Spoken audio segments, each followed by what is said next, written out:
¿Que le está saliendo el agua sucia? Residents in Maywood, California are afraid to drink their water, and it is easy to see why. Here, in this predominantly poor Latino community east of Los Angeles, tap water is often brown. No authorities have told the Padilla family not to drink the water, but like many here, they're cautious and buy filtered water to drink.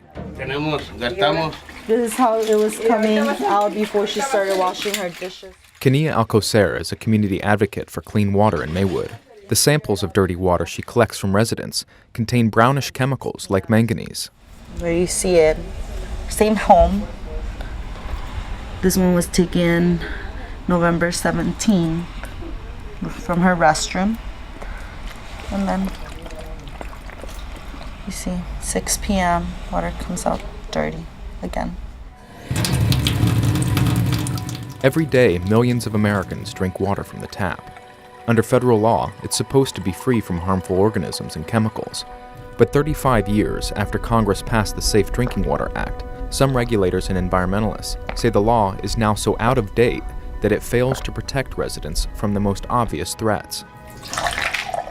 According to a Times analysis, since 2004, over 62 million Americans have received drinking water that violates basic health standards.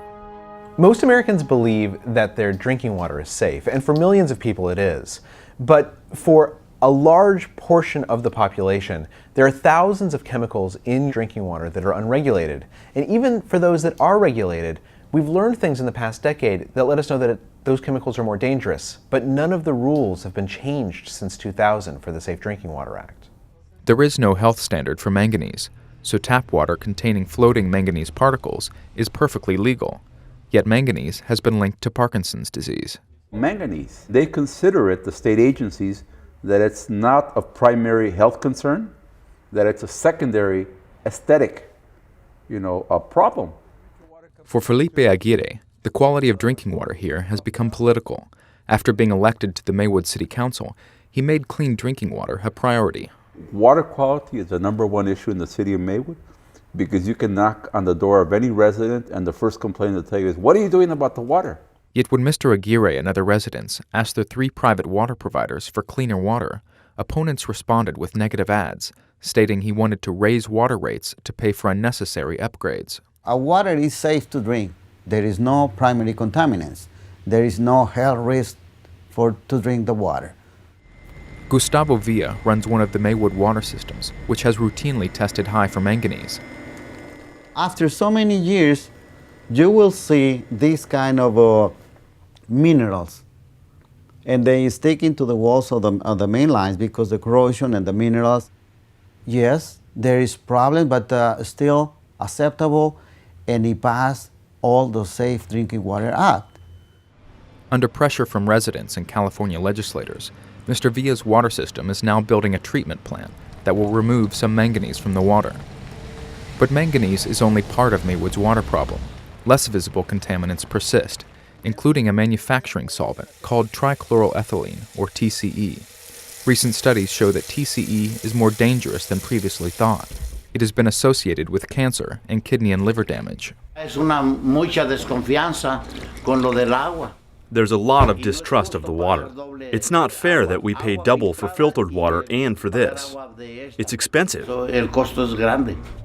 Like many here, Rafael Castro drinks and cooks with filtered water only.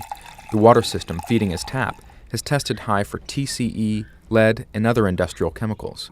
And whom are we going to believe? I don't have anything.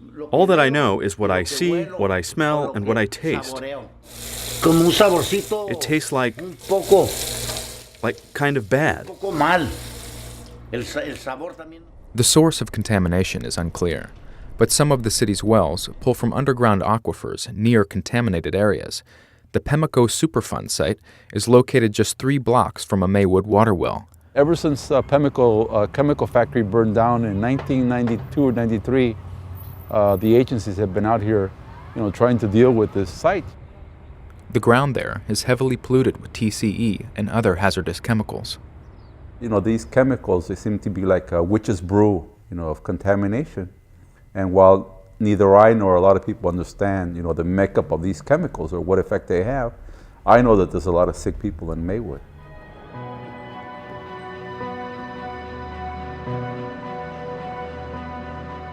The scientists and regulators within the EPA for over a decade now have been pushing for tougher rules on drinking water and new laws that empower them.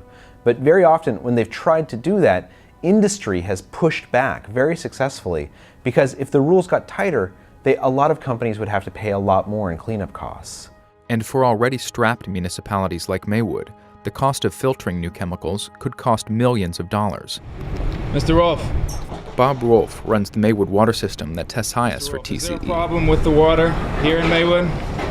He would not speak on camera, but stated that, "We follow the letter of the law. If they change it, then that's what we'll do." The EPA says that they believe that most people in America get safe drinking water, but even they admit that there are contaminants and chemicals that have not been analyzed. And so Lisa Jackson, the new EPA administrator who took office earlier this year, has asked Congress for greater authority to analyze chemicals. Until the law is updated, people in Maywood and around the country remain at risk, and millions of Americans cannot be sure that their water is safe.